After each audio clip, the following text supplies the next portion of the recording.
নমস্কার, সপনাভিক নিউজ নেটওয়ার্কে স্বাগত। নীতি আয়োগের বৈঠকে বাংলার মুখ্যমন্ত্রী মমতা বন্দ্যোপাধ্যায়ের মাইক বন্ধ করে দেওয়ার অভিযোগে উত্তাল রাজ্য রাজনীতি, আর যার আঁচ এসে পড়েছে বিধানসভাতেও। এদিন তৃণমূল কংগ্রেসের পক্ষ থেকে নিন্দার প্রস্তাব আনতেই বিক্ষোভে সরব হন বিজেপি সাংসদেরা।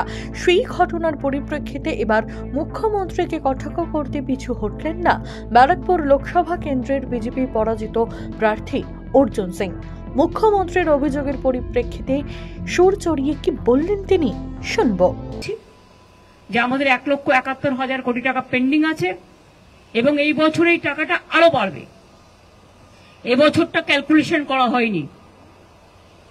ফুড সাবসিডি বন্ধ, 100 দিনের কাজের টাকা বন্ধ, কাজও বন্ধ, গ্রামীণ আবাস যোজনার কাজ বন্ধ, রোডের কাজ বন্ধ। আপনারা তো দেখলেন ইলেকশনের সময় যেভাবে পাবলিসিটি করেছে, 3 কোটি বাড়ি করে দেবো, 4 কোটি বাড়ি করে দেবো, সবই ওনারা করে দিয়েছেন।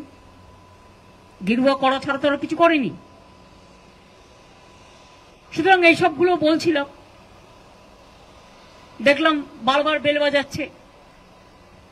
রাজনাথ সিং প্রিসাইড করছিল, পাশে প্রায়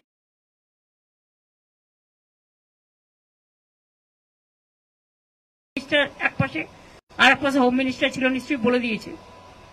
আমার আগে চন্দ্রবাবু নাইডু বলেছে 20 মিনিট। আসামের চিফ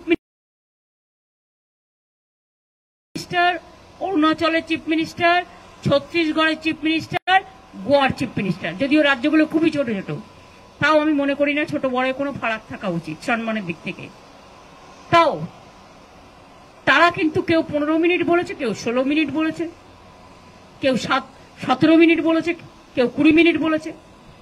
আর আমারটা যেই 5 মিনিটে করতে যাবে সঙ্গে সঙ্গে বেল টিপে টিপে টিপে টিপে স্টপ স্টপ স্টপ। আচ্ছা ঠিক আছে, স্টপিং বলে আমি বলবো okay, you don't want to listen, চললাম। আমি বয়কট করে চলে এসেছি।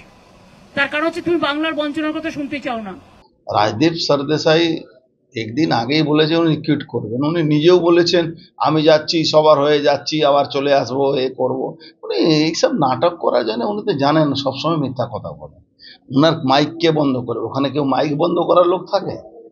মাইক বন্ধ করার লোক না, উল্টে উনাকে ওয়েস্ট বেঙ্গল হলে সব থেকে লাস্টে বলতে সুযোগ পাওয়া যায়, সেখানে উনাকে প্রধানমন্ত্রী 7 নম্বর, মানে গুজরাটের যে নম্বর ছিল সেই জায়গা উনাকে দেওয়া হয়েছিল বলে।